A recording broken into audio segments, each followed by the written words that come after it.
Bueno, vamos a comenzar con la unidad 8.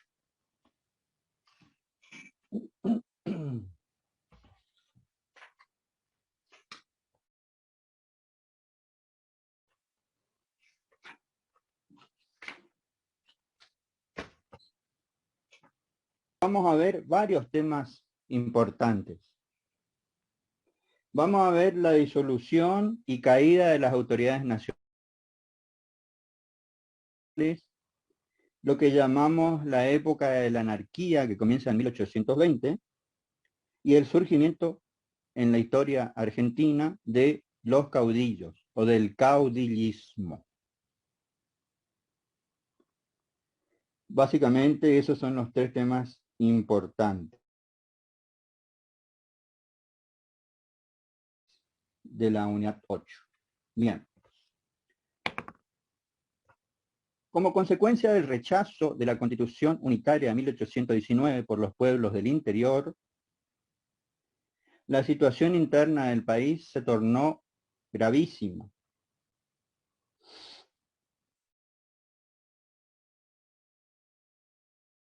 Por el rechazo de esa Constitución y porque el poder de Artigas y su influencia sobre los pueblos de la banda oriental iba en aumento. Además, ya aparecían en escena los caudillos de Santa Fe, López y Ramírez en Entre Ríos.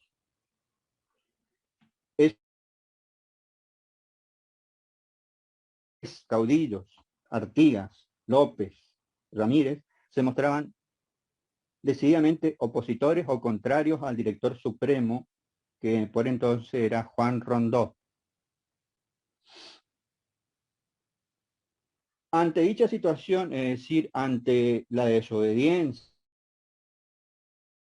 el enfrentamiento que recibía por parte de Artigas y de López y Ramírez, Rondó decide entonces marchar a la guerra. Y entonces se produce la famosa batalla de Cepeda. En la batalla de Cepeda se enfrenta el ejército directorial al mando de Juan Rondó y la fuerza de Artigas, López y Ramírez. Esta batalla se llevó a cabo en la cañada de Cepeda, por eso se llama batalla de Cepeda. Y la particularidad de esta batalla es que solamente duró 10 minutos.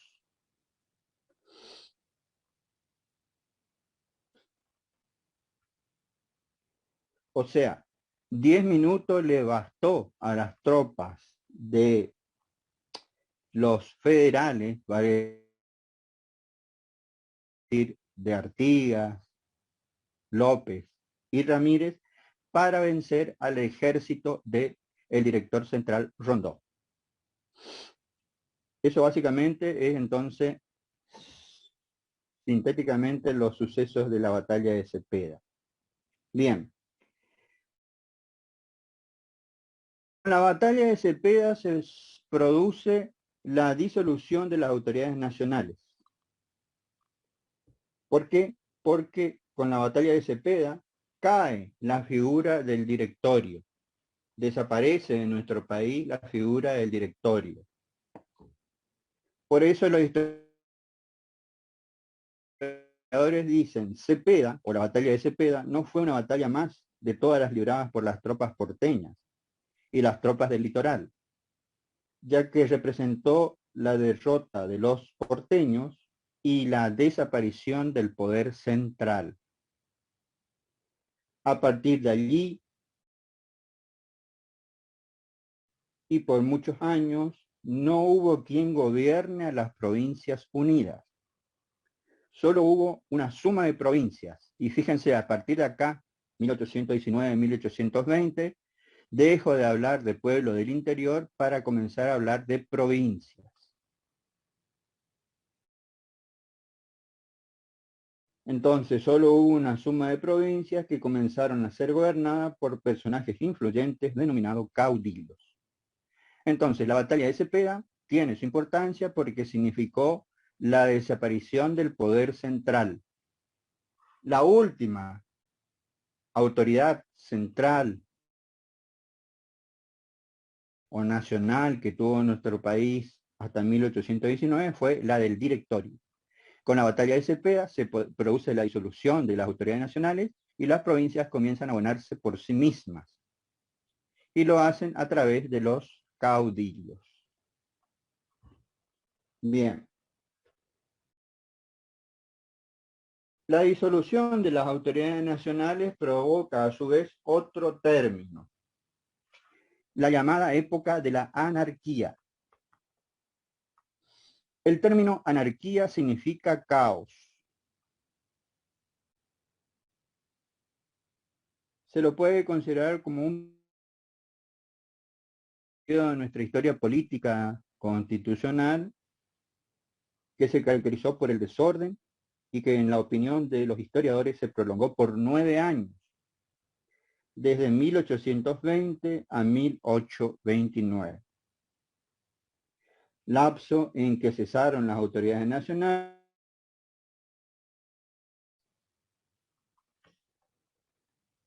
a excepción del año 26 en que fue electo presidente Bernardino Rivadavia. Entonces, tengan en cuenta, la anarquía del año 20 duró 9 años, desde 1820 a 1829. Por 9 años no hubo un gobierno central. Cada provincia se gobernó a sí misma, salvo 1826 en que fue elegido Rivadavia como presidente de nuestro país. En la opinión del doctor Galetti, la época de la anarquía no debe considerar como un periodo oscuro de nuestra época, de nuestra historia. No debe considerarse como un periodo oscuro o terrible de nuestra historia, sino que más bien para él es una etapa de transición entre la caída del directorio, el Congreso de Tucumán, que ocurrió en 1819, hasta la consolidación del régimen centralista porteño, caracterizado por las reformas rivadavianas. Es decir, en la opinión del doctor Galetti, no hay que considerar a la anarquía del año 20 como un periodo terrible en nuestra historia. Es solo una etapa de transición entre la caída del directorio, el Congreso de Tucumán, hasta que en 1826 se elige como presidente a Bernardino Rivadavia. Bien. El surgimiento de los caudillos. Significado del término caudillo.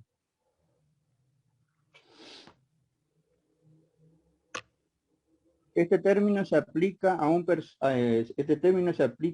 personaje histórico de nuestra nacionalidad, característico de los siglos XIX y XX, los cuales basaron su poder en una estructura jerárquica no legal.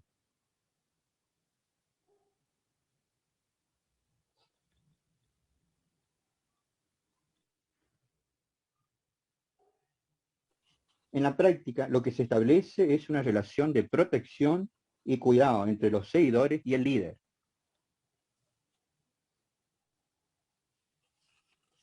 Los caudillos no se manejaron abiertamente dentro de la ley, sino que su papel respecto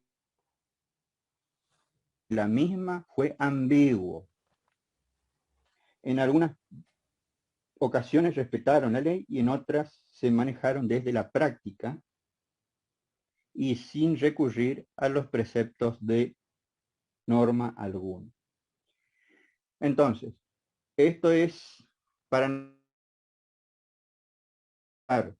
el caudillo no se manejaba dentro de la ley.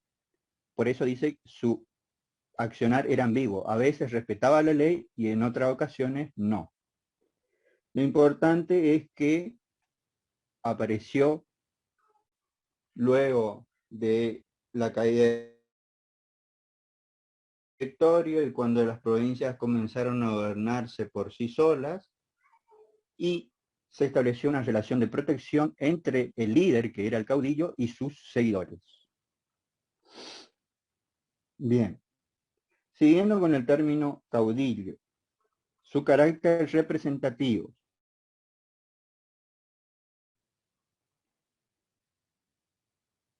Los caudillos surgieron inmediatamente después de la Revolución de Mayo.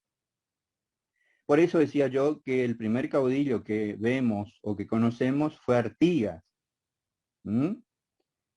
ya que comenzó a asomar 1810 y tuvo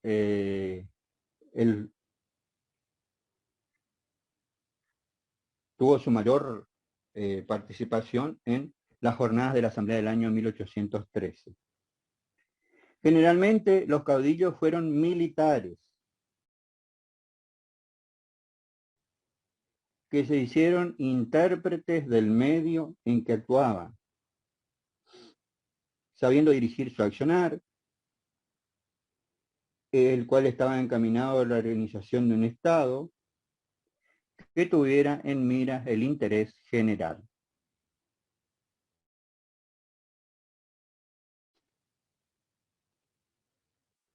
Lucharon por conservar el espíritu histórico y político del lugar en el cual habían nacido. Y al frente de sus montoneras o milicias, representaron la fuerza autóctona y viva de la tierra. La mayoría de los caudillos, como Rosas, cuando veamos la unidad 9, tenían sus propios ejércitos particulares, que en la mayoría de los casos respondían al nombre de montoneras o milicias. Se los consideraba a los caudillos como hombres rudos como el medio en el que actuaban. Sus ideas no estaban sujetas a ideas jurídicas, pero lo que sí, o en lo que sí coinciden los historiadores, es que predominó en ellos el patriotismo y el sentido de la nacionalidad.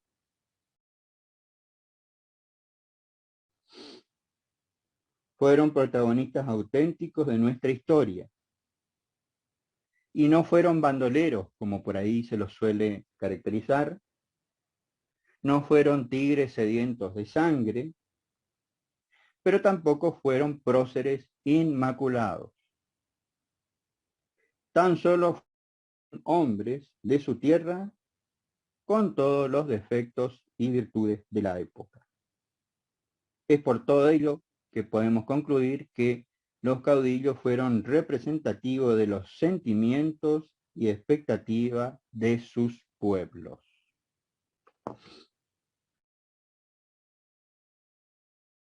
Bien, entonces esas son todas las características del caudillo.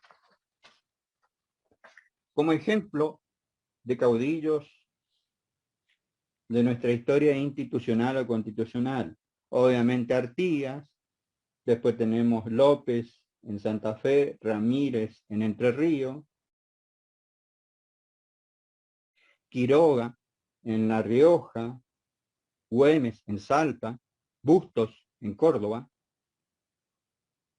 y Rosas en Buenos Aires. Y por último, el último caudillo que vamos a estudiar en la unidad 10, Urquiza, Entre Ríos. Todos estos son entonces ejemplos de caudillos. Ya ven.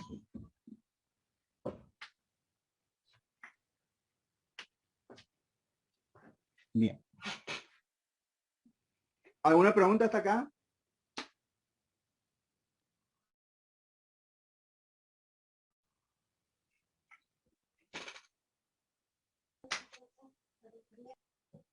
¿Alguna pregunta hasta acá? Todo esto lo que hablé es caída del directorio, disolución de las autoridades nacionales y el surgimiento de los caudillos. ¿Alguna pregunta?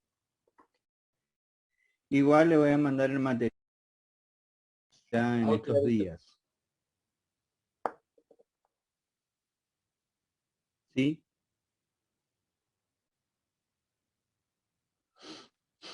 ¿Ninguna pregunta?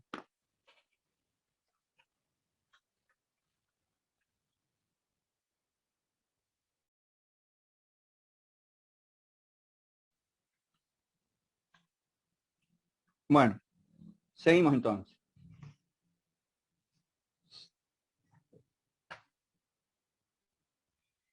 Con la anarquía, con la caída de caída y disolución de las autoridades nacionales, comienza en nuestro país la etapa de los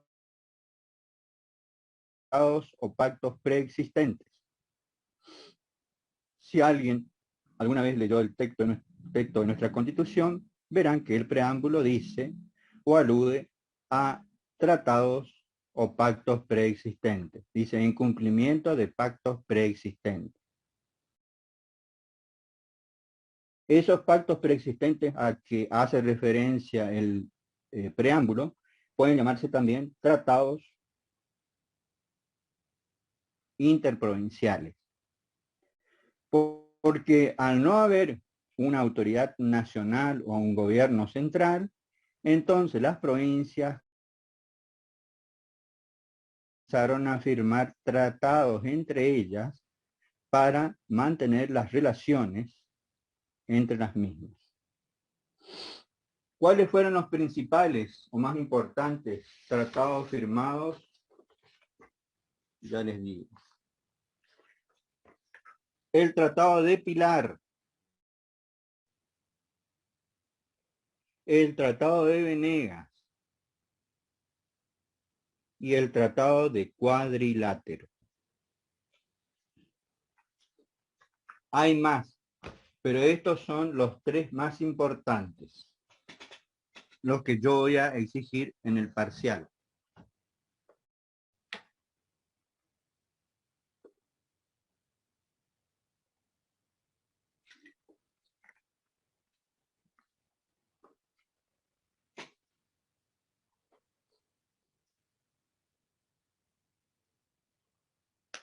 Bien, ¿qué es lo que vamos a tener que hacer de estos tratados? Le voy a mandar también, como lo hice en las dos unidades anteriores, en forma de cuadro. De cada tratado tenemos que saber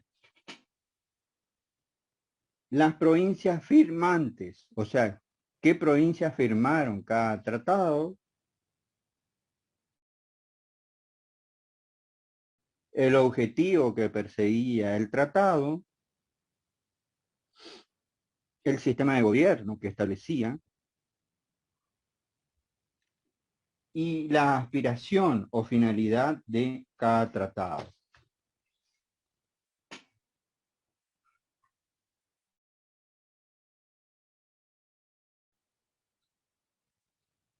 Y otras cuestiones de carácter general.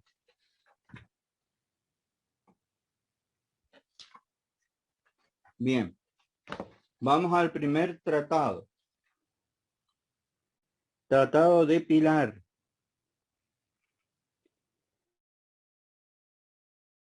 El Tratado de Pilar se firmó entre las provincias de Buenos Aires, Entre Ríos y Santa Fe en 1820.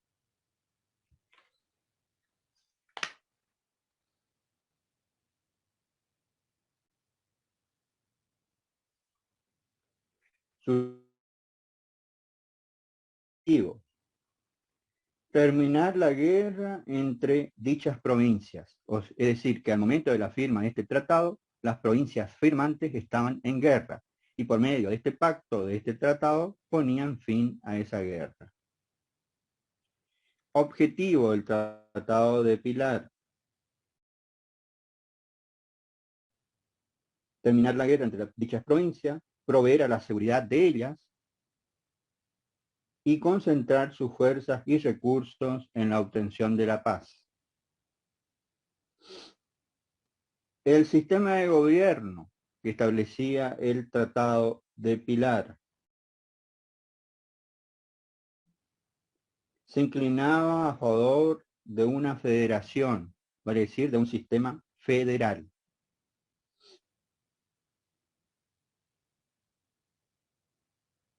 ¿Cuál era la aspiración o finalidad del Congreso?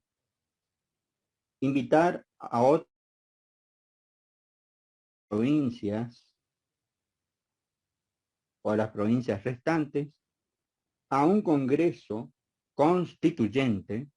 Cuando hablo de congreso constituyente, siempre me voy a estar refiriendo a un congreso que tiene por finalidad dictar una constitución. A un congreso constituyente en San Lorenzo, provincia de Santa Fe. Ese congreso tendría por finalidad la organización definitiva del país.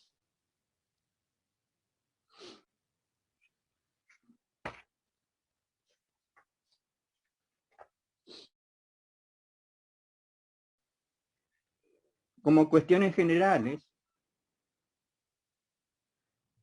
¿hay algún compañero que le dicte? Yo no voy a repetir. ¿Alguien anotó todo? A mí también se me acordó, profe.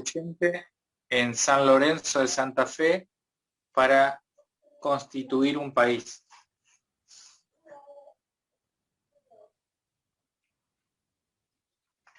Continúa, profesor. La aspiración Gracias. o finalidad del Congreso era invitar a las provincias restantes a reunirse en un Congreso en San Lorenzo, provincia de Santa Fe, para organizar definitivamente al país. Cuestiones generales. Establecía la libertad de prisioneros de guerra.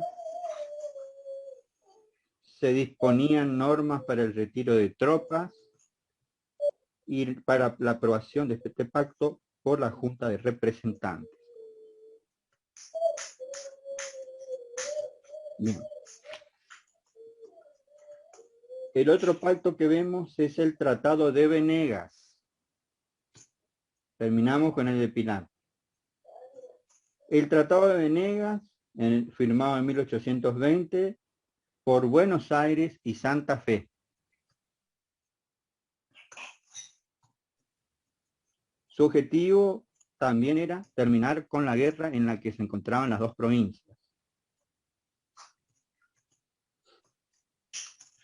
El Tratado de Venegas no establecía sistema de gobierno alguno. ¿Se acuerdan que en el Tratado de Pilar hablábamos de federación o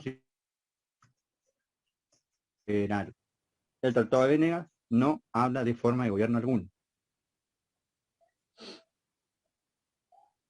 La aspiración o finalidad del Congreso: promover la reunión de un congreso en la ciudad de Córdoba. Tengan en cuenta acá la diferencia. En el Tratado de Pilar se trataba de la reunión de un congreso constituyente en la ciudad de San Lorenzo, Santa Fe. Mientras que en el de Venegas era la reunión de un congreso constituyente en la ciudad de Córdoba. ¿Estamos? Bien. Como cuestiones generales, las mismas que mencioné respecto al Tratado de Venegas. O sea, ahí pueden poner idem, nada más. Son idénticas. Libertad de los prisioneros de guerra, retiro de tropas, etc. Bien. Vamos al Tratado de Cuadrilátero.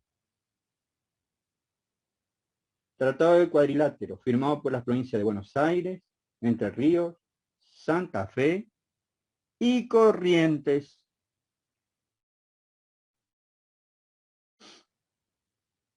Corrientes aparece en la historia institucional de nuestro país. No así Chaco. ¿Por qué no aparece Chaco? Porque todavía no era provincia y se provincializó en Y sí, pues si Chaco recién tiene 40 años. 1952. 50 años, recién un bebé Chaco. Nosotros hicimos historia los correntinos. Bien. El objetivo del Tratado de Cuadrilátero: lograr una paz firme, verdadera amistad y unión permanente de las provincias contratantes. Mire que voy a preguntar eso, ¿eh? ¿En alguno de los pactos interprovinciales aparece Chaco? Más de uno va a decir sí, ¿eh? Bien. Al igual que en los dos, al igual que en el Tratado de Venegas, el Tratado del Cuadrilátero no establece tampoco sistema de gobierno. Acá nuevamente la diferencia. Aspiración o finalidad del Congreso. En el Tratado de Pilar vimos que se trató de unir un Congreso Constituyente en San Lorenzo, Santa Fe. En el de Venegas, en Córdoba. Y acá, en el Tratado de Cuadrilátero, se desestima la reunión del Congreso en Córdoba y se considera que el mismo debería realizarse en Buenos Aires. Tengan en cuenta este aspecto, ¿eh? O sea, la diferencia de los tratados en cuanto al lugar en que debía realizarse el Congreso que iba a dictar la Constitución.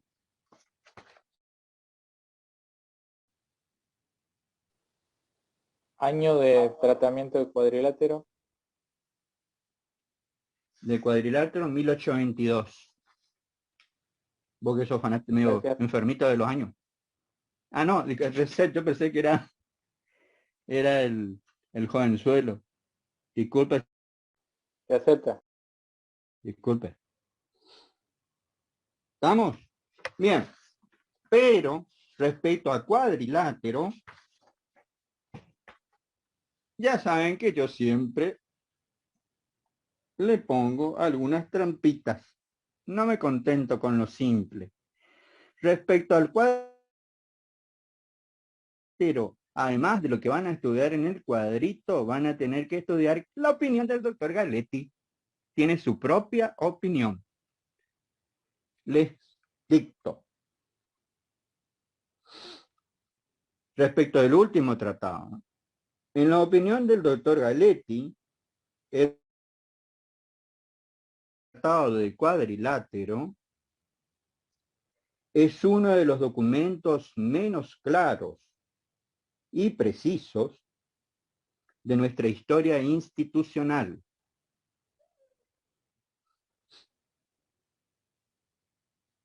Dejando entrever en cada uno de sus párrafos la señal inequívoca del centralismo porteño. Mediante este tratado, Buenos Aires volvería a tener la primacía que alguna vez tuvo y no se contentaría con ser una provincia más, sino ser el centro hegemónico del país. Como en definitiva sucedió. ¿Estamos? Bien.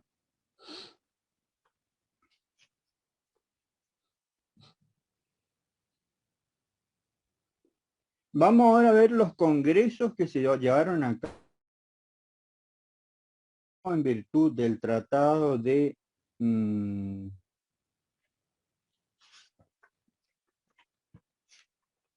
Venegas y de Cuadrilátero.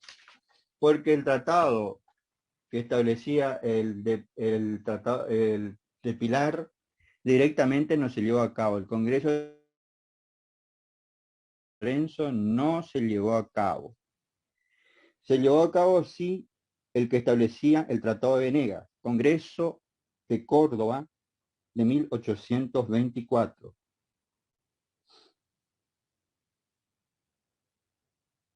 Perdón, Congreso de Córdoba de 1821.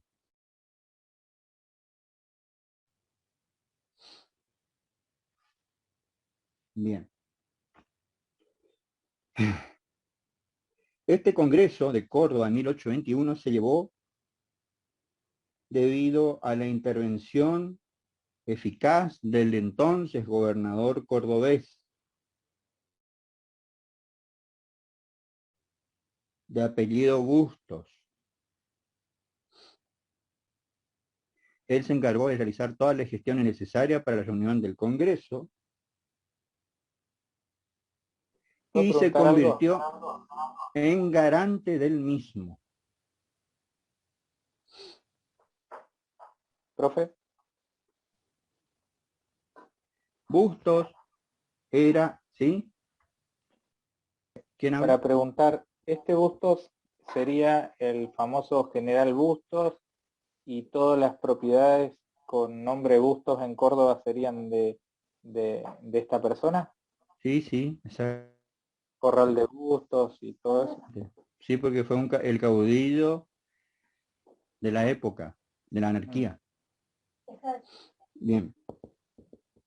Bustos era por entonces el caudillo cordobés, pero al organizar el Congreso de 1821, trasciende el límite de la provincia de Córdoba y se convierte en un caudillo a nivel nacional, justamente por convertirse en garante de la letra del Tratado de Venegas. Se invitó obviamente a todas las provincias. Buenos Aires envió sus representantes al Congreso de Córdoba, pero lo hizo con instrucciones, vale decir, en forma muy análoga o parecida a lo que sucedió en la Asamblea del 13, con los diputados de Artigas, que fueron con instrucciones.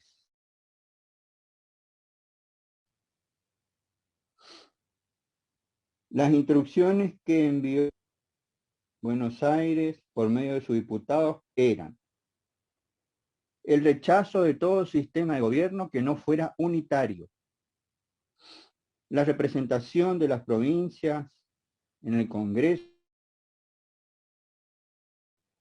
debía hacerse de acuerdo al número de habitantes, para evitar de ese modo la igualdad de representación. Esto último que yo les dije tiene mucha importancia, porque al tener las provincias representación de acuerdo al número de habitantes, hacía que Buenos Aires siempre tenga la mayor representación, porque era la provincia con mayor número de habitantes. Entonces, todos los cuerpos colegiados, todos los cuerpos deliberativos de la época, iban a tener siempre en Buenos Aires el mayor número de representantes.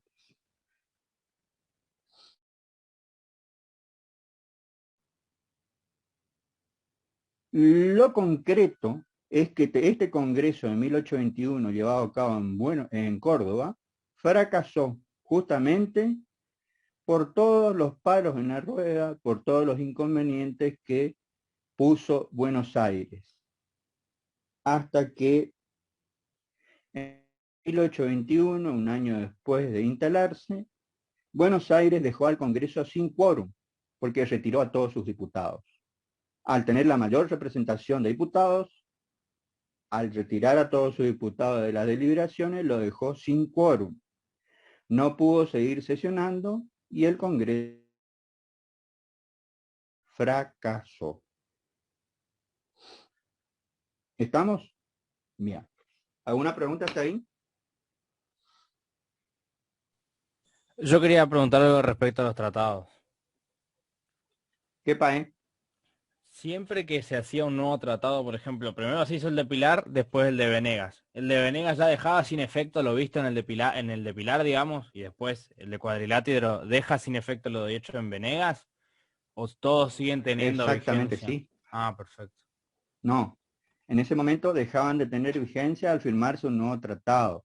Lo que pasa es que los constituyentes tuvieron en cuenta la letra de todos los tratados como fuente de inspiración para la Constitución del 53. Porque fíjate que el de Venegas queda sin efecto con respecto al Congreso al llevarse a cabo en San Lorenzo.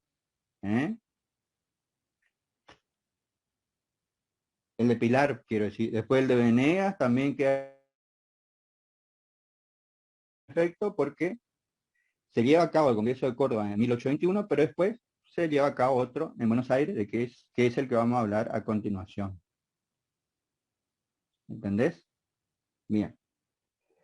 Vamos al Congreso de Buenos Aires de 1824.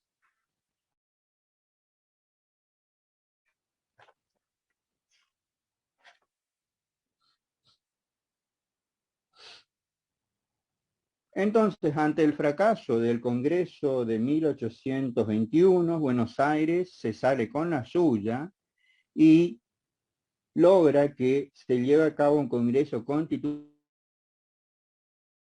en su propio territorio, es decir, en Buenos Aires. El mismo fue convocado por Bernardino Rivadavia, que por entonces era ministro de Gobierno de Buenos Aires, del gobernador Gregorio Las Heras. Cada provincia envió un diputado cada 15.000 habitantes o fracción mayor de 8.000.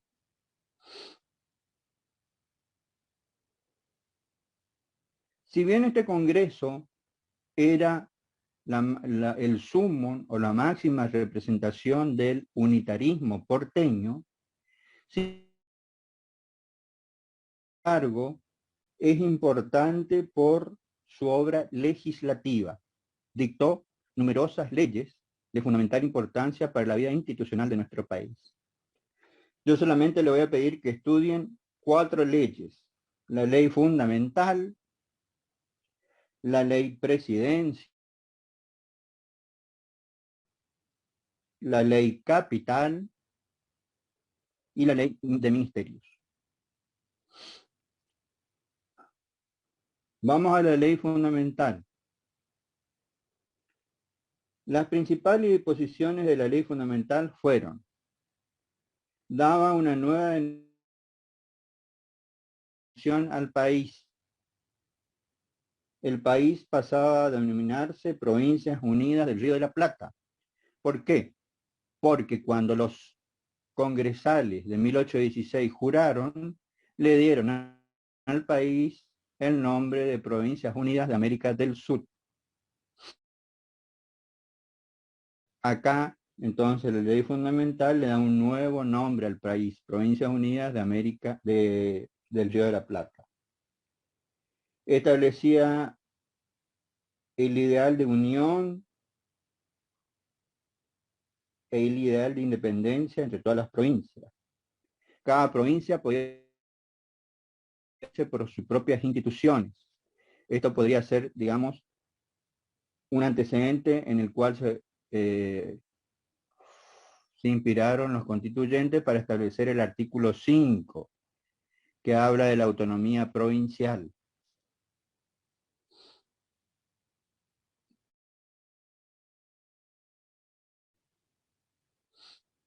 Las atribuciones del futuro Congreso Constituyente deberían estar referidas a la independencia del país, asegurar la misma, seguridad, prosperidad general y defensa.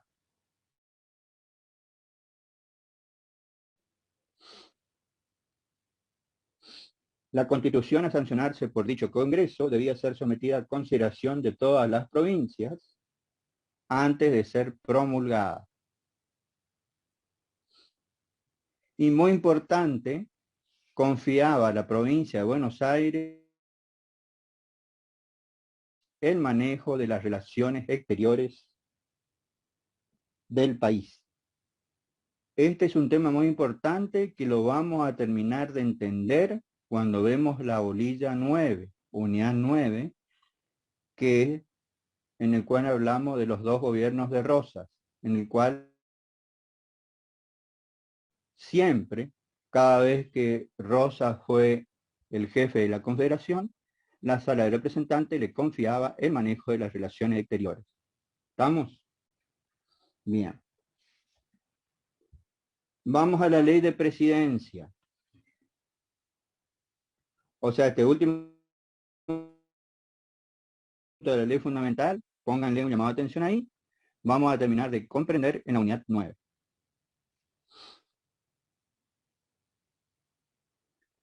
Ley Presidencia.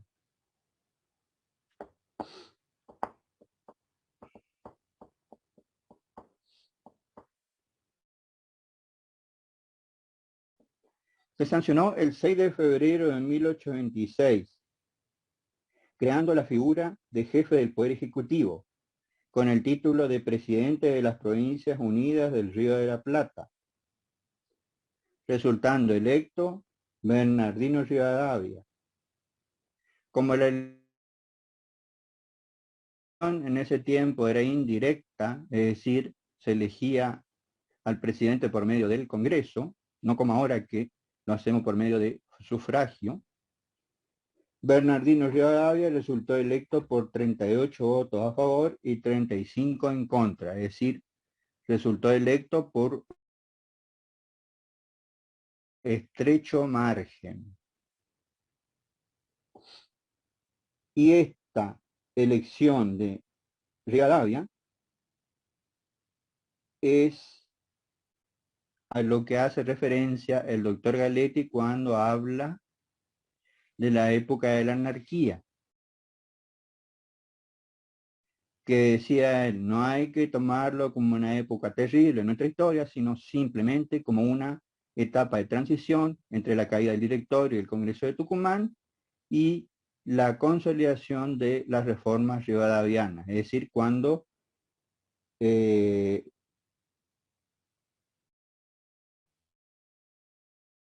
Rivadavia es elegido presidente.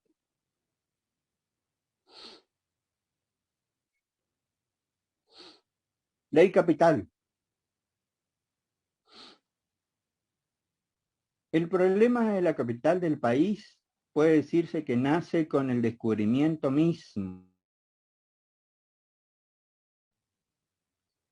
Sin embargo, no va a tener solución sino hasta 1880, con la federalización definitiva de la ciudad de Buenos Aires como capital del país.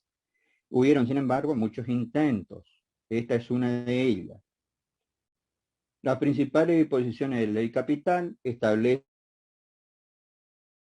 que Buenos Aires y su zona aledaña, es decir, la Campaña, los campos que estaban cercanos a Buenos Aires, pasaban a depender de la nación, mientras que el resto del extenso territorio de la provincia de Buenos Aires formarían una nueva provincia.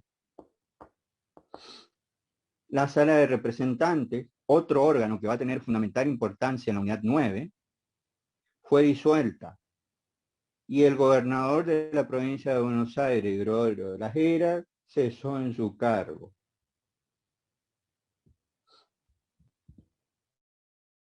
Bien, la aduana y el ejército fueron nacionalizados. Esas son más o menos las principales disposiciones de la ley capital.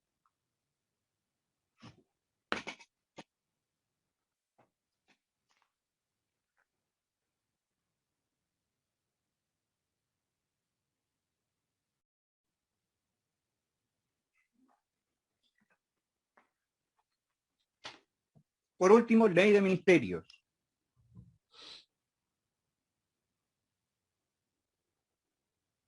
Por imperio de esta norma se crearon las carteras ministeriales o los ministerios de gobierno, de exteriores, guerra, marina y hacienda. Vuelvo a repetir, los ministerios de gobierno, negocios exteriores, guerra, marina y hacienda. Ustedes saben que en todos los países del mundo que tienen un sistema presidencialista, el presidente delega muchas de sus funciones en unos funcionarios que reciben el nombre de ministros. Nuestro país es un sistema presidencialista y el presidente tiene a su alrededor lo que se llama el gabinete ministerial, compuesto por un número bastante considerable de ministros. En la actualidad deben ser 15 o 20. Fíjense que para aquella época, y el país era chiquito, solo bastaban 5 ministerios para el buen manejo de el gobierno y la administración del país. Otra cuestión que deben tener en cuenta es que los ministros son hombres de confianza, hombres o mujeres, de confianza del presidente, quien puede nombrarlos y también desplazarlos en cualquier momento cuando haya una causante o una causal justificada.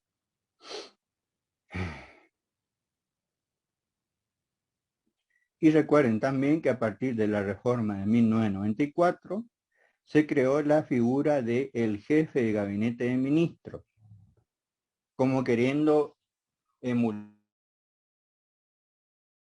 o copiar a los países europeos que tienen la figura del primer ministro. Pero la diferencia es que esos países son monarquías parlamentarias en algunos casos, o en otros casos son gobiernos parlamentarios. Acá tenemos un sistema presidencialista y el jefe de gabinete de ministros es elegido nuevamente por el presidente, a diferencia de los países europeos en que el primer ministro es elegido por el parlamento y cae o cesa en el cargo también cuando el parlamento le quita su apoyo. ¿Estamos? Bien.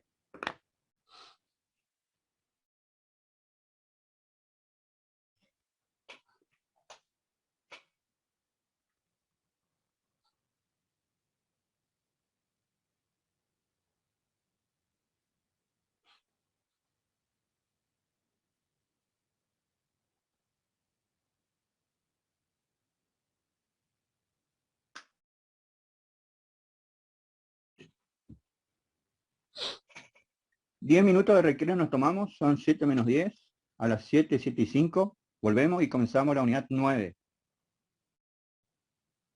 ¿Estamos? Sí, profe, gracias. Sí, profe. Profe. Bueno. Y envía una serie de expediciones militares para deponer, para derrocar a todos los gobiernos de carácter federal.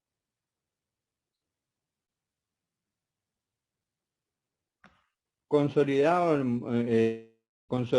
la Liga Unitaria queda conformada por las provincias de Córdoba, Catamarca, Santiago del Estero, Salta, Tucumán, La Rioja, Mendoza, San Luis y San Juan. Todas esas provincias forman la Liga Unitaria. La Liga Unitaria también se llamó Liga Unitaria o Liga del Interior. Establecen una alianza ofensiva-defensiva.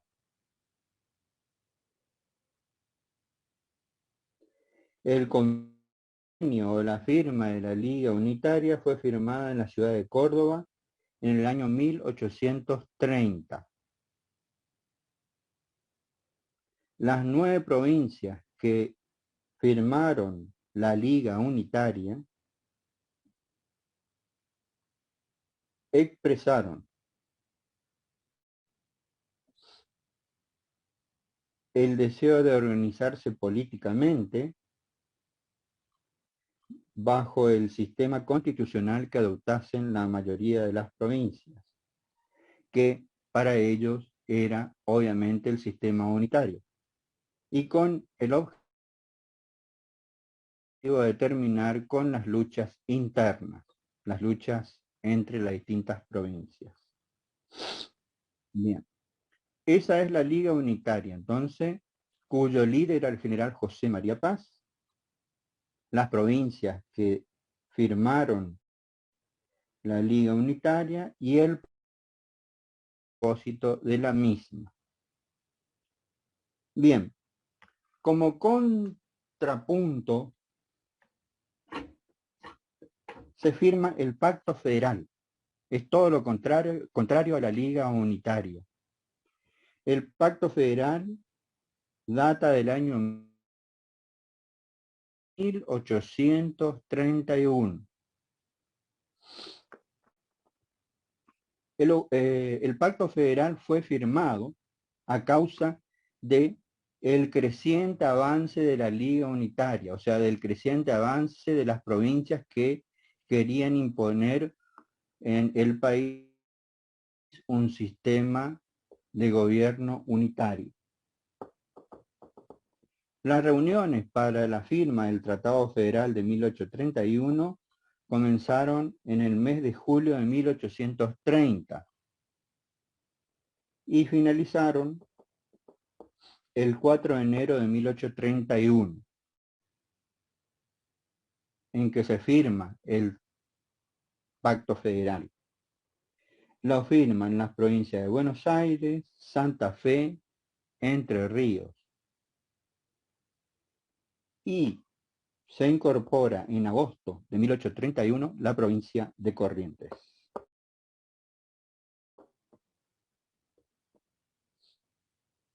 Al Pacto Federal de 1831, ahí di bastantes fechas para que Lucas Sánchez ahí se nade en su salsa. Bien. Al Pacto Federal de 1831 se lo podía denominar de otras maneras, a la manera del siglo XVIII. ¿Se acuerdan que el siglo XVIII tenía otras denominaciones? Bueno, a el Pacto Federal de 1831 se lo puede llamar también Liga Federal, por oposición a Liga Unitaria, o para diferenciar de Liga Unitaria. Liga del Litoral, porque la mayoría de las provincias que lo firmaron, aparte de Buenos Aires, eran provincias litorales. O también Pacto Fundamental. El porqué de esta definición es fundamental. ¿Por qué se le llamaba al Pacto Federal de 1831 Pacto Fundamental? Es importante que sepan la importancia histórica de esa denominación.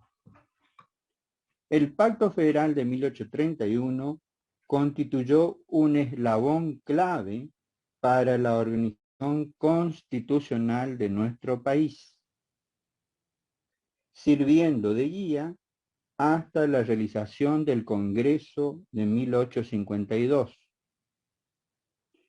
Por ello es considerado por la mayoría de los historiadores como una verdadera constitución bosquejada a grandes rasgos. Según este autor moderno en historia constitucional, Celso Ramón Lorenzo, es considerado el pacto preexistente por antonomasia.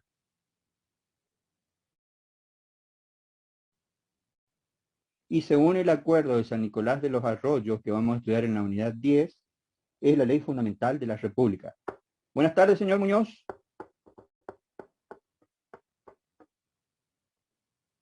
Profe. ¿Usted se había retirado de la clase?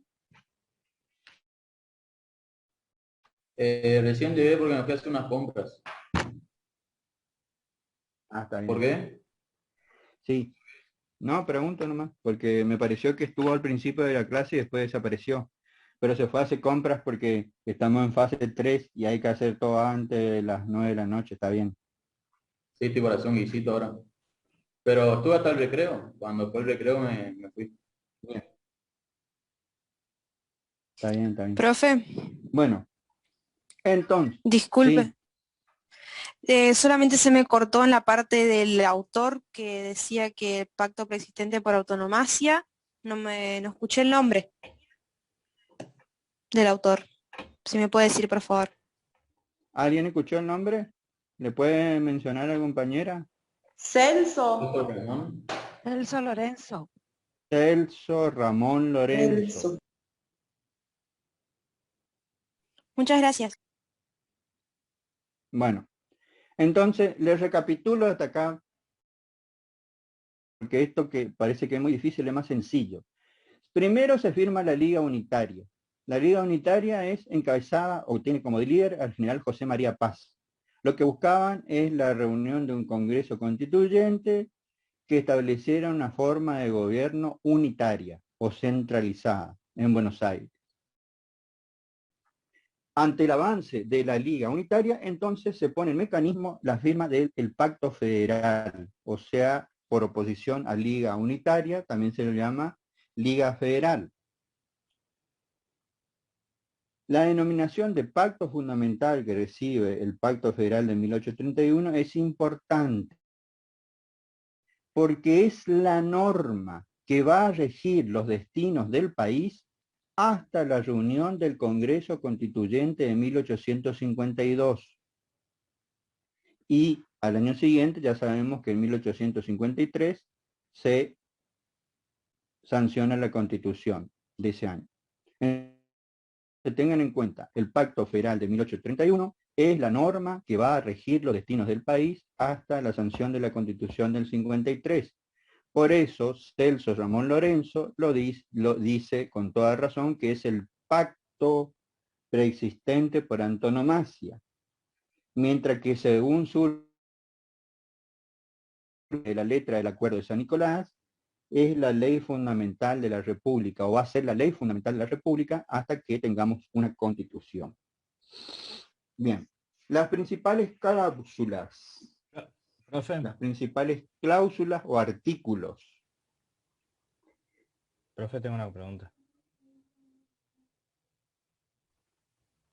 ¿Quién? ¿Y ahora pues más fuerte? ¿Y por qué si iba a ser una especie de constitución ya no fue propiamente una constitución como tal? Y porque no se llevó a cabo, o sea, se sancionó un grupo de provincias, pero no fue fruto de un Congreso Constituyente. ¿Entendés? Y durante los dos gobiernos de Rosas y el gobierno de Urquiza, fue la norma que rigió los destinos del país. Pero, vuelvo a decir, fue fruto de la firma de un grupo de provincias, pero no surgió de un Congreso Constituyente. Por eso también dicen que es una especie de constitución bosquejada a grandes rasgos. Bien, los temas o las cláusulas más importantes del Pacto Federal establecía unión, amistad y mutuo reconocimiento de derechos en su artículo primero.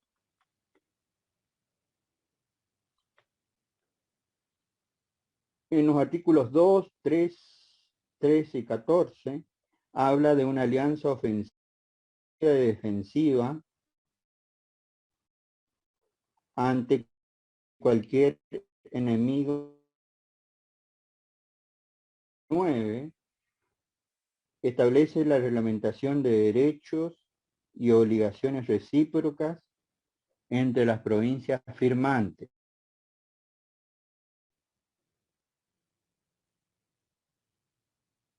El artículo 12 es muy importante. Establece términos y condiciones para la incorporación de nuevas provincias. Entonces, tengan en cuenta que el Pacto Federal de 1831 fue firmado en principio por 4 o 5 provincias,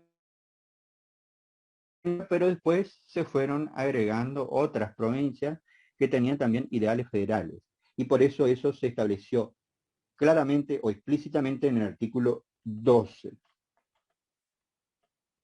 El artículo 15 establece el órgano de gobierno del Pacto de 1831, que iba a estar a cabo de una comisión representativa permanente. El artículo 16 establece las atribuciones y facultades de esa comisión representativa permanente.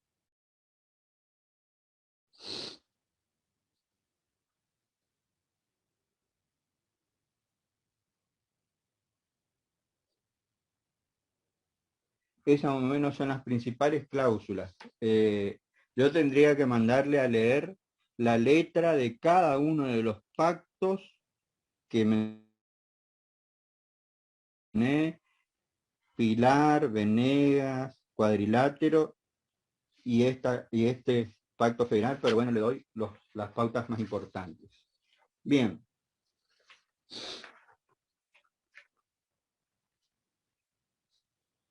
Vamos ahora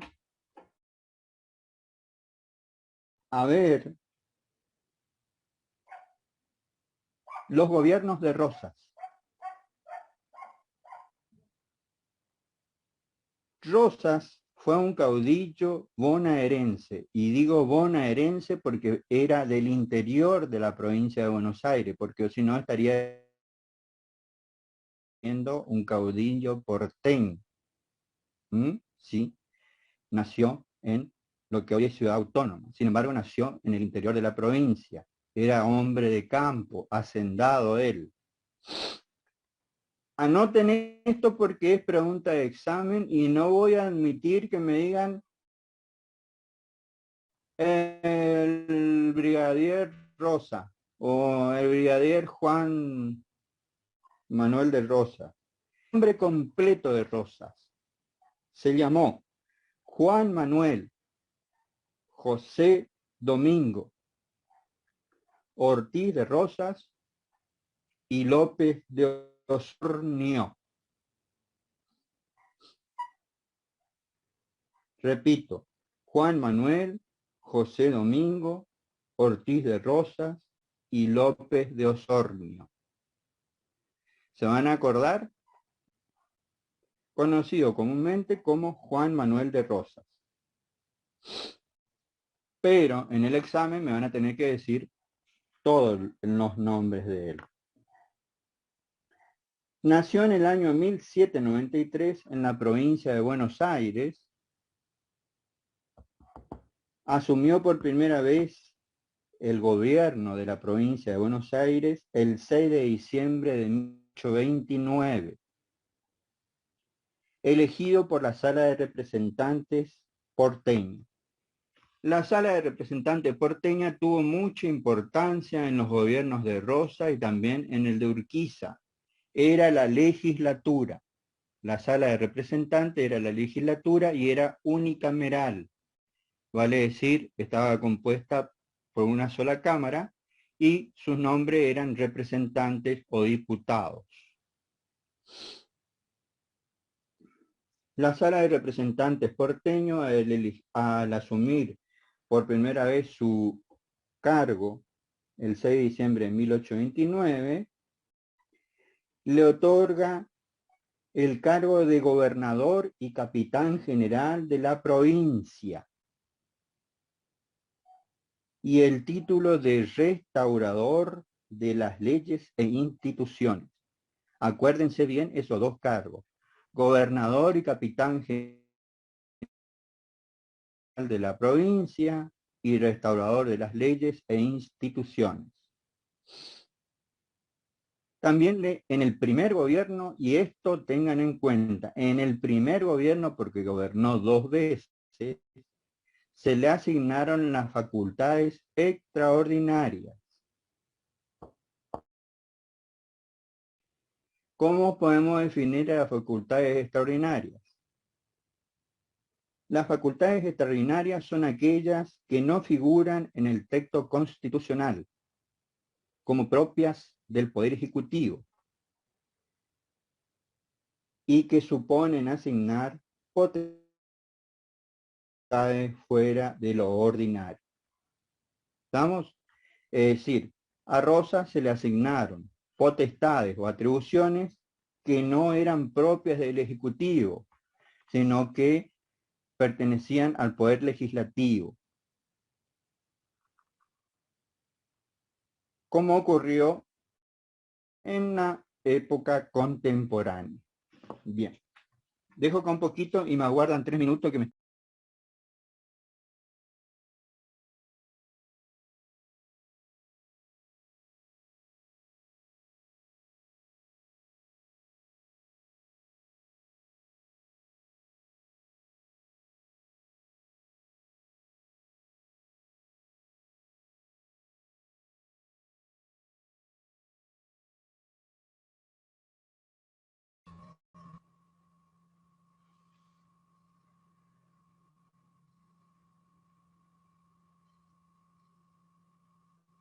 Unicameral.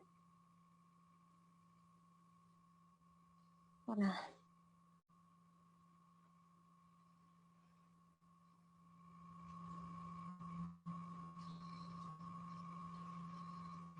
¿Cuándo es el recuperatorio?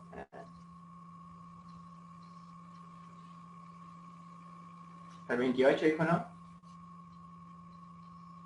Sí, sí, el 28. Yes. Mario, ¿entendiste algo?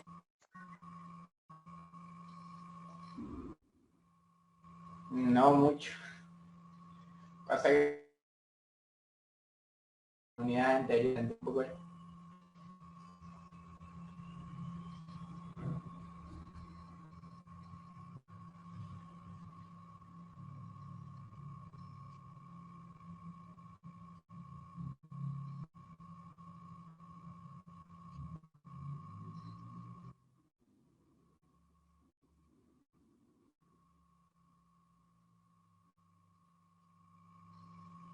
¿Qué pasó? Se me cortó todo el audio, no escuché.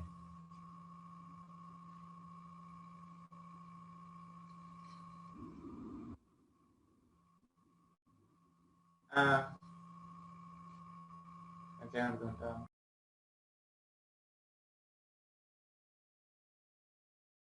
Tengan mucho cuidado que hay varios casos con las 2 dosis se infectan y se complica. La mayoría de los casos son tipo resfrío. Así que aparece resfrío y soparse.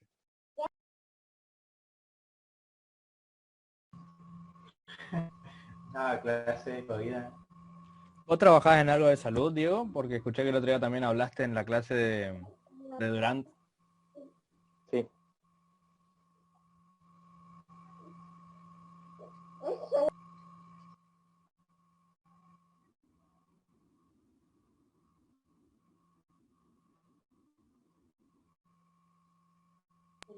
Corriente.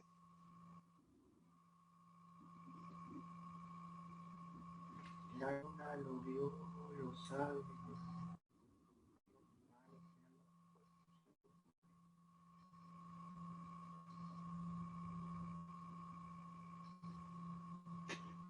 Volví. ¿Qué es lo que estaban hablando de mi amigo Durán, el profesor de economía? Se ríe, Lucas. Sí, Marito sigue durmiendo o salió de clase. No, sigo, pero sigo No acá. está mal ya. No, sigo, Durmiendo. sigo. Toda la vez me quedo hasta la...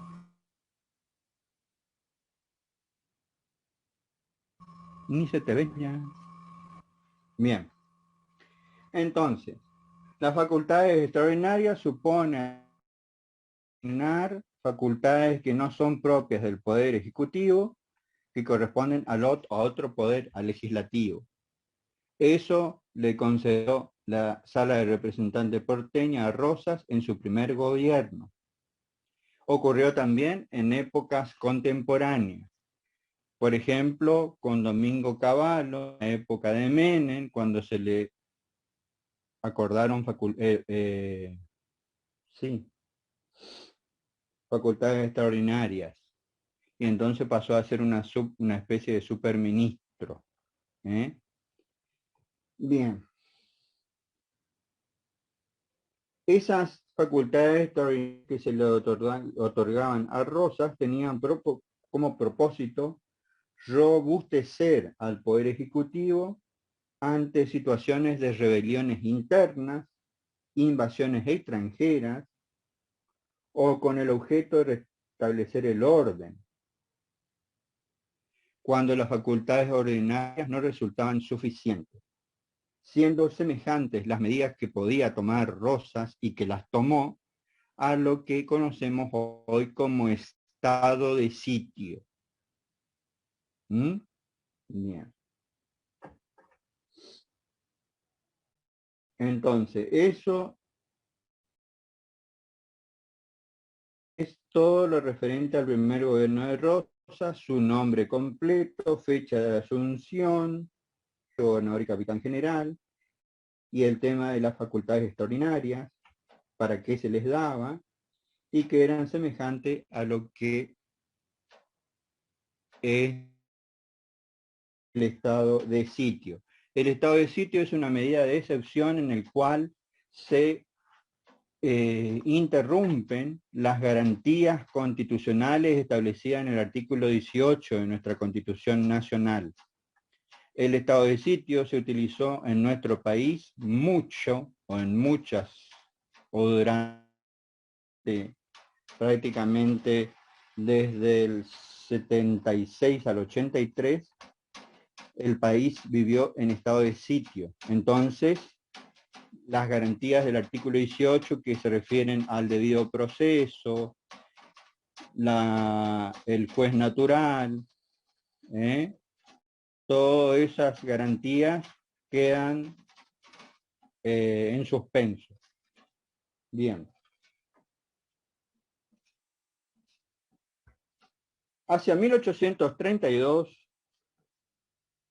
Rosas es ratificado como gobernador de la provincia de Buenos Aires, pero en esta oportunidad le niega el otorgamiento de las facultades extraordinarias que le había dado en 1829. Ante esta situación, Rosas renuncia y promueve la elección de un hombre de su confianza. Es decir, deja el poder porque no se le dan las facultades extraordinarias, pero queda en el poder un hombre de su estrecha confianza o de su riñón, como se dice, que era nada más y nada menos que Juan Ramón Balcarce.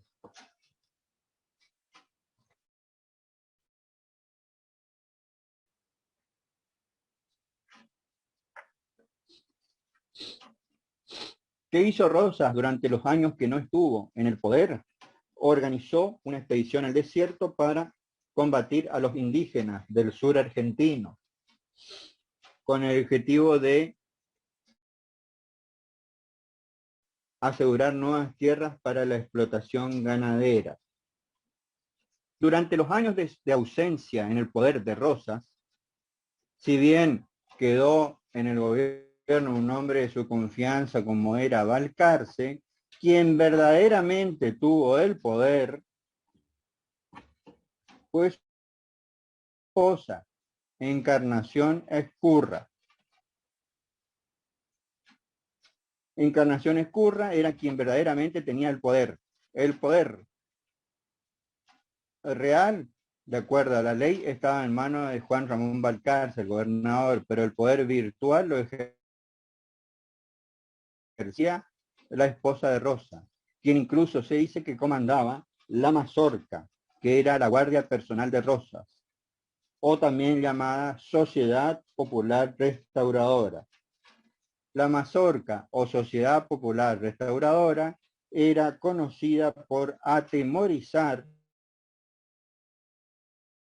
a sus adversarios, especialmente a los unitarios.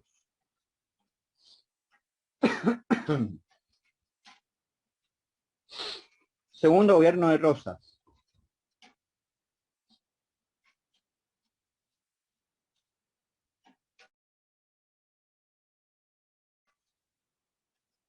Hacia 1835, dos motivos posibilitaron el regreso al poder de Juan Manuel de Rosas: el clima de inestabilidad política y social en el cual se encontraba el país, y el asesinato de Facundo Quiroga, su amigo personal,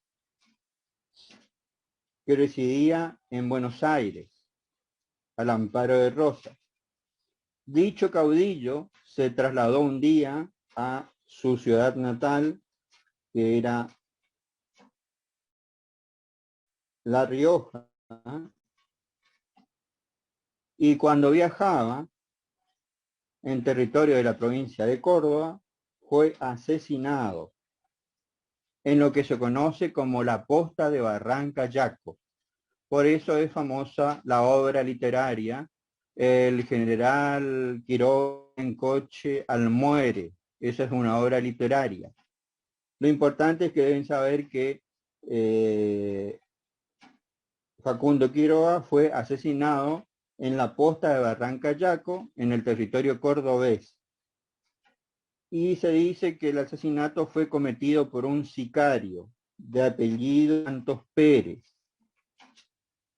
vinculado a los hermanos Reina Fe, que en ese momento eran los hombres fuertes en la ciudad o en la provincia de Córdoba. Entonces, esos dos hechos, el clima de inestabilidad política y el asesinato de su amigo, posibilitan que el 7 de marzo de 1835 Rosas vuelva al poder, pero en esta oportunidad exige las facultades extraordinarias que tuvo durante el primer gobierno, y acá en el segundo gobierno se agrega la suma del poder público. Tengan bien en claro, porque es pregunta de parcial, diferencia entre facultades extraordinarias y suma del poder público.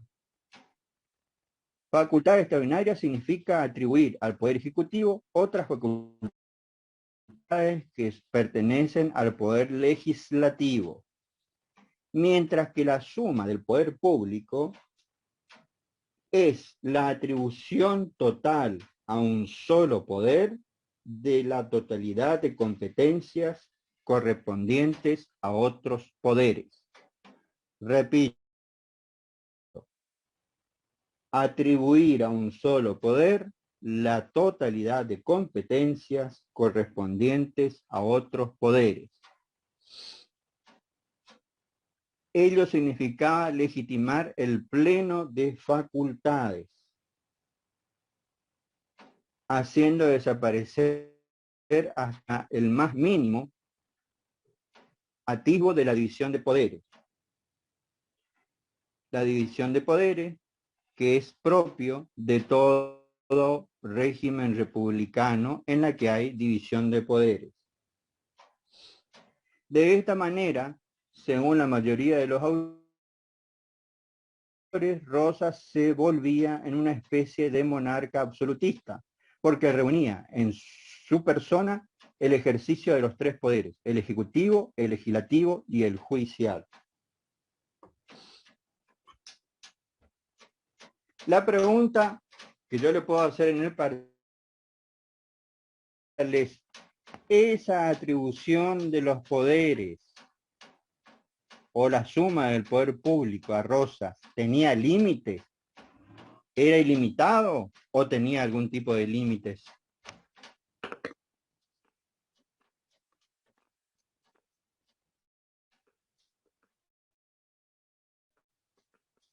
La pregunta es, la respuesta es: la suma del poder público que se le daba a Rosa tenía límites, a pesar de que era contrario a derechos. Tenía dos límites bien precisos. Para que Rosas pudiera tener la suma del poder público, debía jurar el sostenimiento de la causa nacional de la federación, es decir, debía sostener sus ideas federales. Y la otra, muy importante, acuérdense, conservar, defender y proteger la religión católica. ¿Estamos? ¿Se entendió hasta ahí? Los límites que tenía Rosa. Sí, profe. Y dejaba, si no respetaba esos límites, entonces a la representante le quitaría la suma del poder público. ¿Sí? ¿Quién estaba por preguntar? No, usted preguntó si entendimos y yo dije sí, profe. ¿Cómo? Que usted preguntó si entendimos cuáles eran las limitaciones y yo dije sí, profe, nomás. Sacate por la mano de la boca. Y habla bien. No tengo la mano en la boca. No, usted preguntó si entendimos las limitaciones del poder, de la suma del poder público a Rosa y yo respondí que sí. ¿No? Ah, entendé bien. ¿Y el que está al lado tuyo? ¿Será que entiende? Con tanta comida que comió toda la tarde. No sé.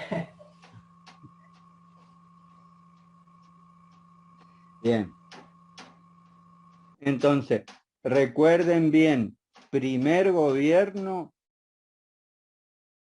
facultades extraordinarias. Segundo gobierno, facultades extraordinarias más suma del poder público. Límites al poder público, sí. 2. Sostener la causa de la federación, proteger la religión católica. ¿Estamos? Bien.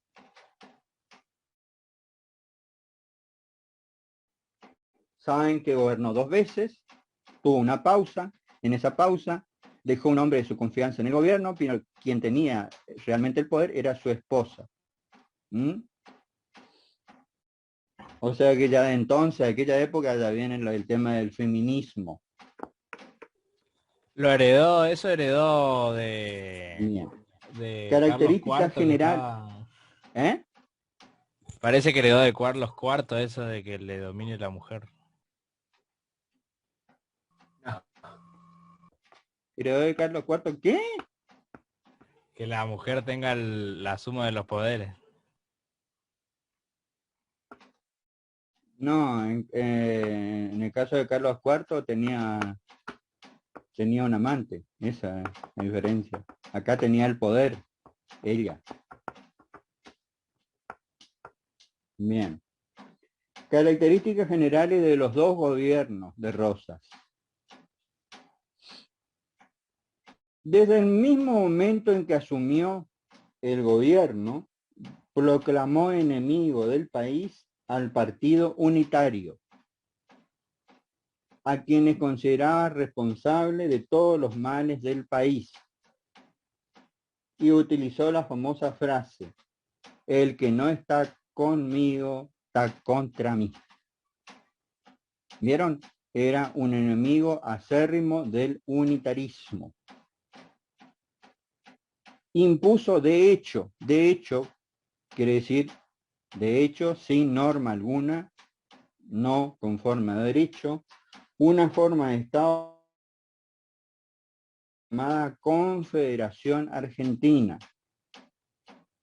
y que tenía como base fundamental o como norma fundamental el Pacto Federal de 1831, del cual yo ya hablé. ¿Se acuerdan que les dije que desde el 4 de enero de 1831 hasta la sanción de la Constitución del 53 iba a ser la norma fundamental de nuestro país? Bajo su gobierno realizó políticas de intervención en las provincias. Exigía el reconocimiento de su autoridad, utilizando métodos tales como apoyo político y financiero a quienes reconocían su autoridad, y si no aceptaban su autoridad, directamente recurría a la acción armada. ¿Estamos? Entonces, apoyo económico financiero, si es que recibía el apoyo de los pueblos o las provincias del interior, o si no, directamente la acción armada. Impuso el régimen de partido único, o sea, no había otro partido más que su propio partido, al que lo llamó Partido Restaurador Apostólico.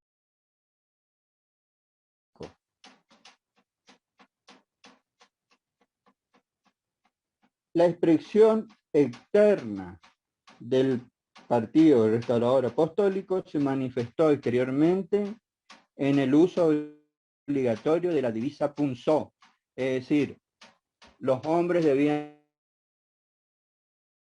llevar un brazalete de color rojo sangre y las mujeres debían llevar una escarapelita, por así decirlo, de ese mismo color, la divisa punzó, que era el color del partido de Rosas.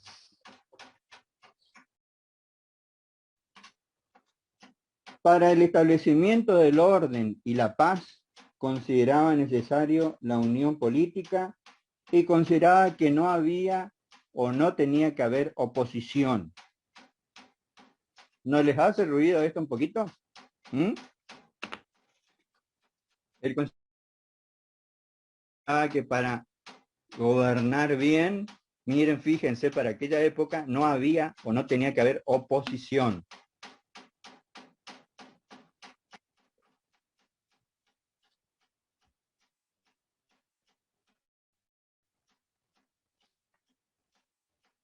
Su gobierno fue centralista, de nacionalismo estrecho, era reacio a todo cambio, enemigo de lo extranjero, por eso era nacionalista, y, digamos, como tiro de gracia a las facultades extraordinarias y a la suma del poder público, abolió la libertad de prensa y se adueñó de ella. ¿Por qué? Porque compró todos los medios de difusión de la época, es decir, todos los diarios. Es decir, era, como dicen realmente algunos autores, una especie de monarca autoritario. La base, quienes apoyaban su poder o la base de sustento de su poder estaban constituidos por los gauchos.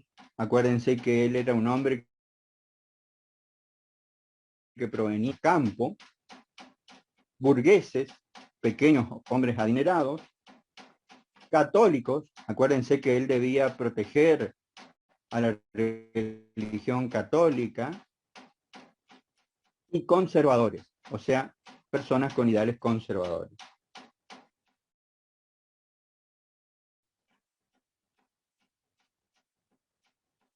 Eliminó de la administración pública, ejército e iglesia a todos aquellos individuos sindicados o señalados como unitarios, disponiendo cesantías masivas. ¿Vamos? Esas son todas las características de los dos gobiernos de Rosas. ¿Alguna pregunta hasta acá?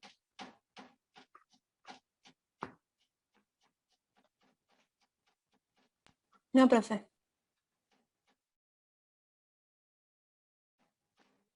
Bien. Ya enseguida terminamos y queda para el lunes la bolilla 10 y las unidades 10 y 11. Bien.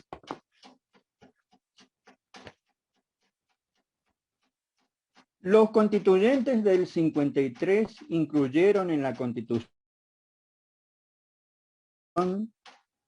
para evitar todos los males que causó al país la dictadura de Rosa en sus dos etapas, el artículo 29 de la Constitución Nacional. Esto tienen que estudiar, no sé si aunque sea de memoria, pero tienen que saber qué expresa el artículo 29. ¿Y qué relación tiene con los gobiernos de Rosa?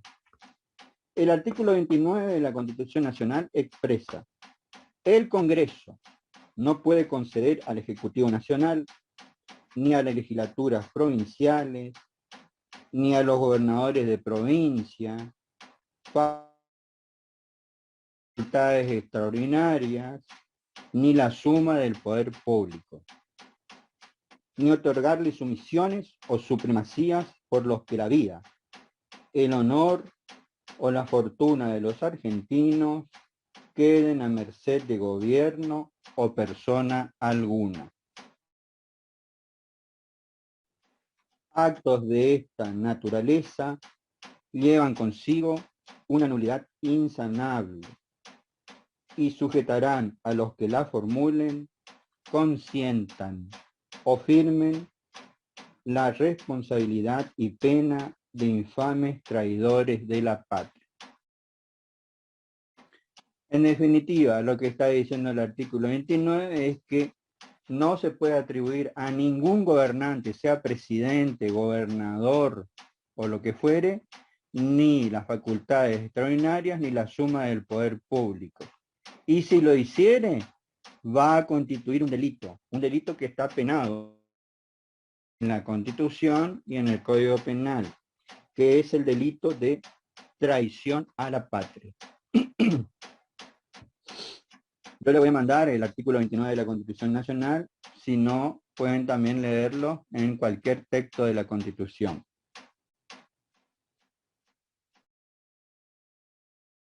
Entonces se considera que la inclusión de este artículo en la Constitución de 1853 se incluyó con la finalidad de poner un freno a los despotismos sufridos por nuestro país con las dictaduras rosistas. Y la obsecuencia de la Sala de Representantes en concederle tanto la facultad extraordinaria como la suma del poder. ¿Estamos? Entonces, leído y analizado el artículo 29, porque no sirve que ustedes sepan de memoria el artículo 29, pero no interpreten qué es lo que está queriendo decir el artículo 29. ¿Estamos? ¿Estamos o no estamos?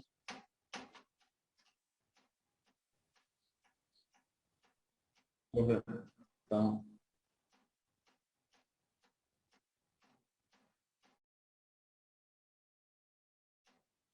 Bien.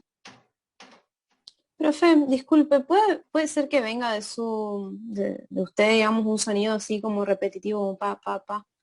¿O Sí. es mi conexión? ¿Les molesta mucho? Un poco. No, molesta mucho. Estaba de fondo nomás. Sí, yo lo que pasa es que acá donde estoy tengo el aire y ahí está llovinando y pega la llovizna por el aire. Por eso no es. ¿Entienden? Sí, gracias. Si quieren hablo más. Sacar el aire no puedo, ¿eh?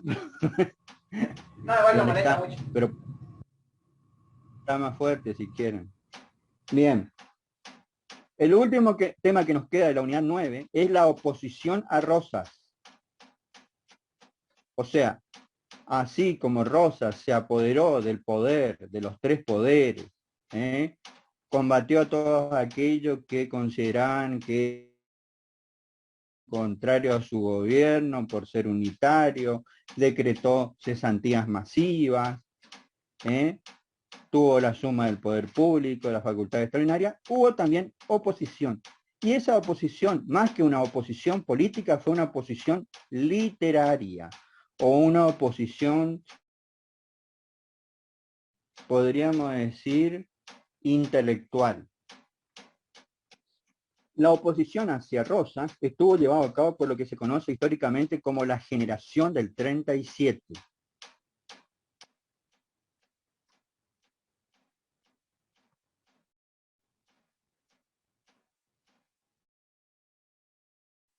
En el año 1837 surge en el Río de la Plata un movimiento político y literario llamado Generación del 37. Y su objetivo es hacer una férrea oposición a la dictadura de Rosas.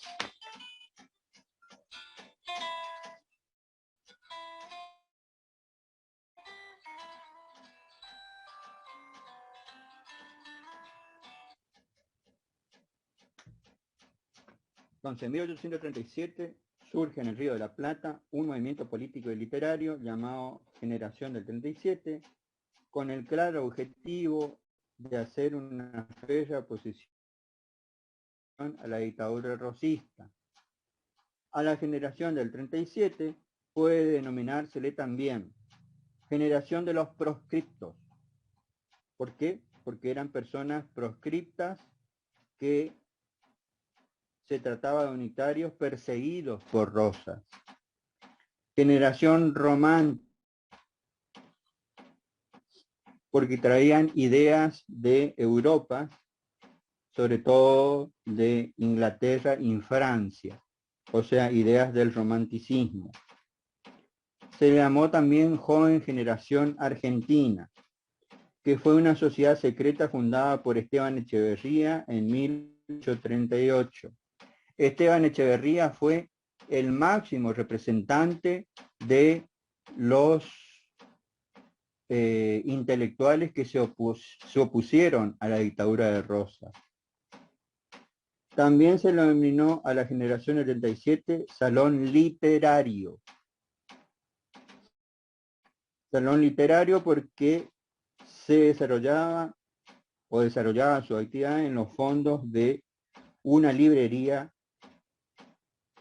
de un señor de apellido Marcos Sastre. No vayan a caer en el error que caen a veces en las mesas libres en los parciales, de decir que se llevaban a cabo reuniones en una sastrería. Porque no era así. Era una librería que pertenecía a un señor que se llamaba Marcos Sastre. Si me dicen eso, ¿por qué?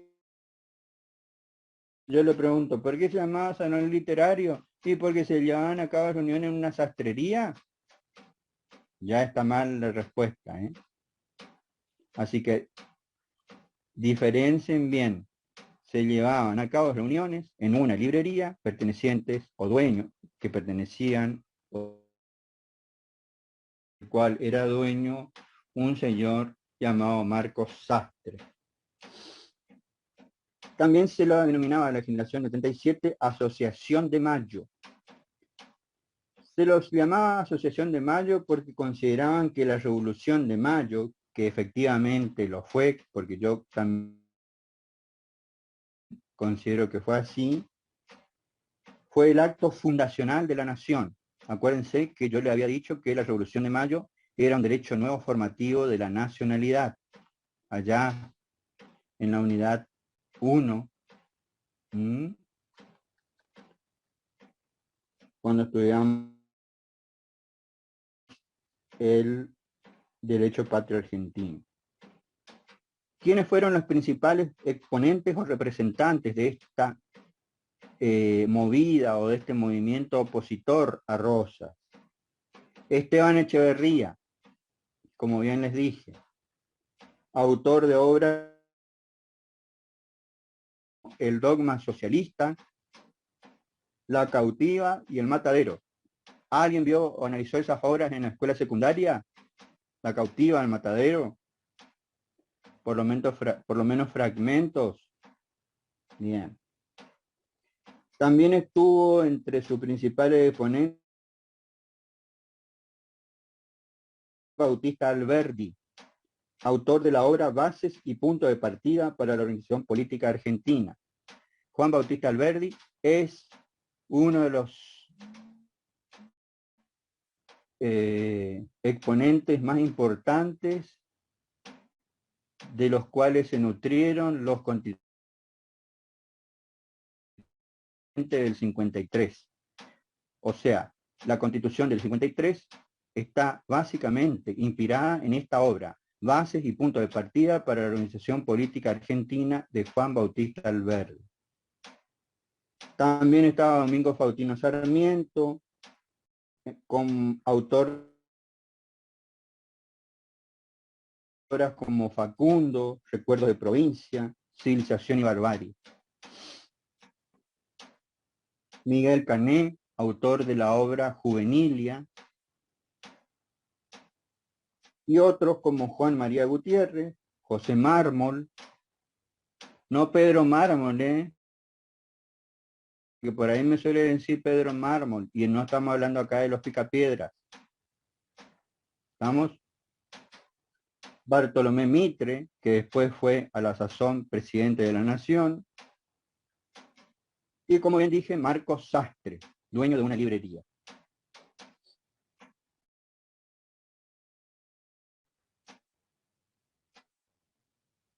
Entonces van a tener que decirme quiénes fueron los principales representantes de la generación del 37 y sus obras más importantes.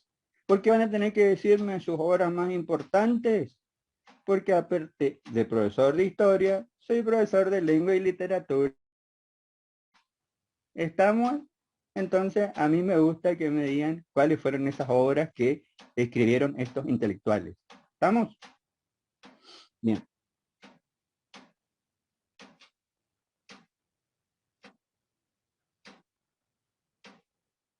Por último, la opinión del doctor Galetti sobre estos hombres que hacían oposición a Rosas. El doctor Galetti consideraba a este grupo de ideólogos como hombres que buscaban superar la antinomia existente entre unitarios y federales, y que si bien muchos de ellos eran unitarios, reclamaban la plena vigencia del Pacto Federal de 1831, haciéndose eco de los pactos preexistentes entre las provincias, en virtud de los cuales se habían comprometido a organizarse constitucionalmente sobre la base de un sistema federal adecuado a las realidades de la época. En síntesis, la opinión del doctor Galetti es que estos representantes del movimiento opositor a Rosa, llamada Generación del 37, buscaban superar los enfrentamientos, porque dice antinomia. Antinomia significa enfrentamiento. Los enfrentamientos que comenzaban a vislumbrarse y que después, vamos a ver, en la Bolivia 10 y en la 11, se van a agravar y que llamamos enfrentamiento entre unitarios y federales. Unitarios, aquellos que defendían el centralismo de Buenos Aires, decían que Buenos Aires debía ser el centro hegemónico del país, que todo debía pasar por Buenos Aires, como en realidad pasa hoy, y los federales que consideraban que debía existir sí una capital, pero también las provincias debían tener sus facultades, como por ejemplo la que establece el artículo 5 de la Constitución Nacional de la Autonomía Provincial. Bien, ahí terminamos. Por hoy los dejo porque están cansados. ¿Alguna pregunta?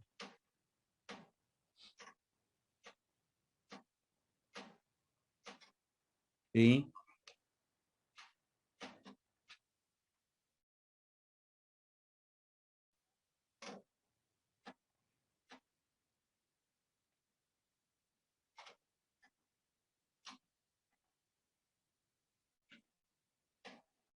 Claro.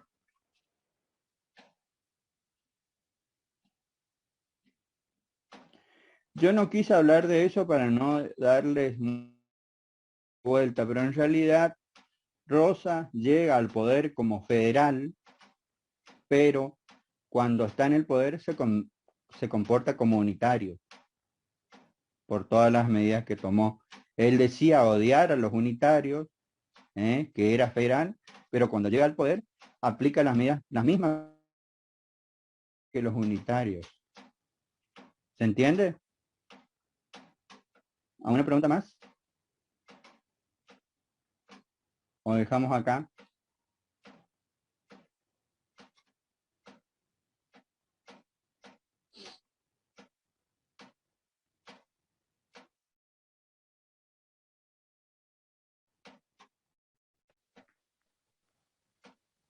Parecido a las ideologías de algunos Bien.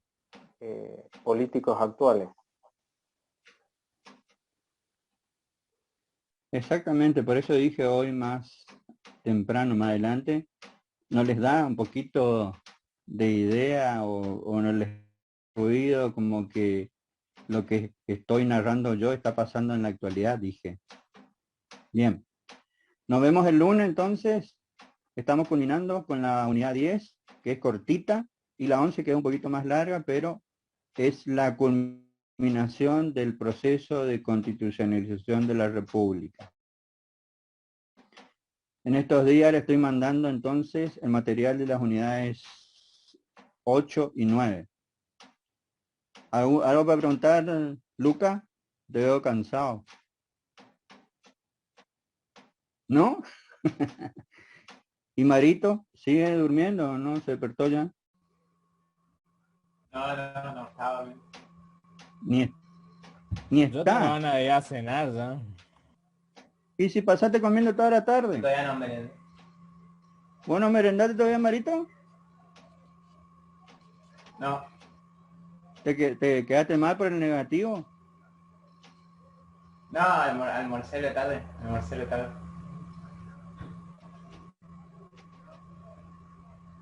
¿Cómo? No, que almorcé de tarde, digo. No te escuché lo El último. negativo levanto el lunes. Bueno, listo. ¿El lunes ¿Y ronda de preguntas Muñoz? otra vez, profe? Sí, pues más vale. Tengo que ir haciéndome un concepto. ¿No tiene alguna duda usted, señor?